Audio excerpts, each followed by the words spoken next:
Okay, asahan ko kayo next week, ha? Okay, thank you, Mayor. Okay, asahan ko next week yan. Next week daw. Thank you. Ito. Meron pa isa.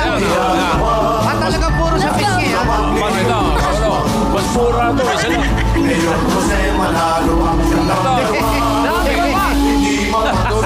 Tubig na malamig lang, Mayor. Okay na.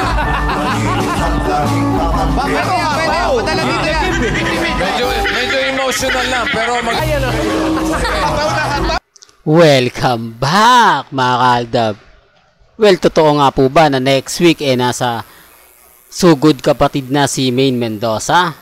Ito yung sinasabi ko, mga kaaldab, na marami nagre-react sa akin na nako, fake news yan, Mr. Destiny. Narinig nyo naman po si Jose Manalo. Sinasabi niya na, kumbaga, gustong-gusto nga po talaga nila. Di po ba? Next week nga po raw nasa sugod bahay nga po itong si Maine Polkerson. Tignan natin, malay nyo sa Sabado, di po ba? Pero hindi po tayo namimilit. Sabi ko nga po sa inyo, dito po sa channel ni Mr. Destiny, wala naman pong pilitan. Kung ano lang po yung latest, kung ano lang po yung update, doon lang naman po tayo. Hindi naman po tayo, kumbaga, namimilit, di po ba, ng, kumbaga, makakuha ng simpatya. Ang sa akin lang naman po, update, di po ba? Ilang naman po yung maganda sa mga nakukuha natin, di po ba? Yung mga reaksyon at komento na mga netizen. Pero bago tayo magsimula at bago natin ituloy itong mainit na update po natin, kung bago ka lang sa channel na to at isa kang true-blooded Aldab Nation na nagmamahal po kina Mengay at Isoy, tama po ang channel na pinuntahan mo, kaya consider na po kitang bagong subscriber at huwag mong kalimutang i-share ang mga video po natin sa mga mami, sa mga titas at sa mga senyor. Marami nagre-react sa akin, mga kaaldab, dahil bakit ko daw po tinatawag na Mrs. Polkerson si Maine Mendoza. Sabi ko nga po, wala naman pong pilitan, di po ba? Totoo naman po sa bagay, mga kaaldab, wala naman pong, sa ngayon, mga kaaldab, wala naman po talaga naniniwala sa atin. Tayo na lang pong Aldab Nation ang nagkakaintindihan, di po ba? Totoo naman po, bagamat maraming issue, kampante pa rin po tayo. Sabi ko nga po sa inyo, ako, hindi naman po ako namimilit, wala naman pong pilitan, di po ba? Ang sa akin lang po, ang dumadaan lang naman po talaga sa channel ko at bumibisita ay Aldab Nation. Hindi naman papasok dito yung mga Armin at mga main fanatics, pero pinag-uusapan po tayo. Yan po yung kagandahan nyo. Lalo na po sa Facebook, di po ba? Sinasabing fake news ako, binabayaran daw ako, puro paninira lang daw yung alam ko. Wala naman po. Sabi ko nga po sa kanila, Aldab po talaga tayo since 2015 Hindi po ba kasalanan po ba namin na hanggang ngayon naniniwala po kami sa relasyon nila Mengay at ni Alden Richards? Di po ba? Kung gugustuhin naman po ni Mengay, basagin kami. Magpapakita yan ng mga video, magpapakita sila ni Congressman Spotted na iisang bahay lang. Pero hindi naman po, di po ba? Real talk to, gaya ngayon, birthday ni Mati. Dati-rati, pag birthday ni Mati, nandyan si Alden Richards, di po ba? Pero wala na po, sabi nga po sa mga netizen, matagal na po raw yan, mag-move on na nga po raw tayo, tanggapin na po raw natin ang katotohanan. Wala naman pong problema. Sa akin lang naman po, ibinabato ko lang naman po yung mga update ngayon kung ano yung pinag-uusapan, di po ba? Tapos sasabihin nila, puro fake news tayo. Wala pong fake news dito, mga kaaldab. Hindi lang po nila matanggap ang katotohanan na mas maraming update ang Aldab kesa po sa Armin. Di po ba? Sila na nga po yung bida. Sila na nga po yung masasabi natin masaya.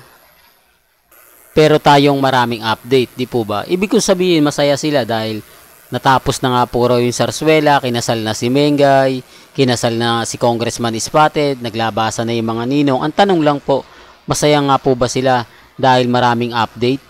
Di po ba wala? Tayo pa rin po yung lamang. Tayo pa rin po yung kampante. Tayo pa rin po yung pinag-uusapan. Kasi, kumbaga nasa atin pa rin po yung nasa atin pa rin po yung kumbaga atensyon ng mga netizen. Yun ang sinasabi natin. Patungkol nga po kay Alden. Di po ba?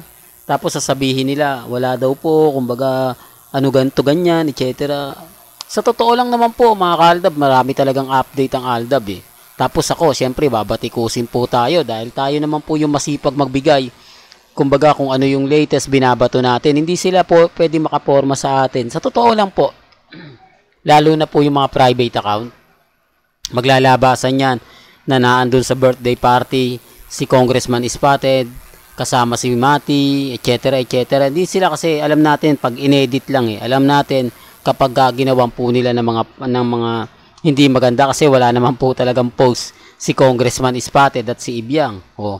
Yung mga post nga po nila, matatawa na lang po kayo Pero gaya na sinabi ko, depende pa rin po yan Depende pa rin po yan sa mga sinasabi po nila at sa mga kumakalat. Kaya nga po nandito po tayo para mag-imbestiga, para magbigay rin ng update. Hindi po ba? Gaya nga po ngayon, marami nagre-react nga sigurado sa sasabihin ko na si Maine Mendoza next week nga po raw nasa barangay. Tignan natin sa Sabado. Sabi ko nga depende. Ngayon siguro maulan pa, baka hindi pa nga po pwede. Pero pagka kumbaga natapos na rin ang bagyo at siyempre naging maaraw na, malay nyo sa Sabado, di po ba? Totoo naman po yung sinasabi ko. Gustong-gusto ko nga po talaga ng EAT na dalhin si Mengay sa barangay. Marami na, kahit yung mga komento rin, marami po nagsasabi, nako, kumbaga dudumugin yan, masaabangan ng mga netizen yan, anong yung magiging reaksyon, di po ba? Kaya nga po ako mga kaaldab, sabi ko nga, depende na lang yan sa magiging komento nila, sa mga hindi maniniwala, okay lang.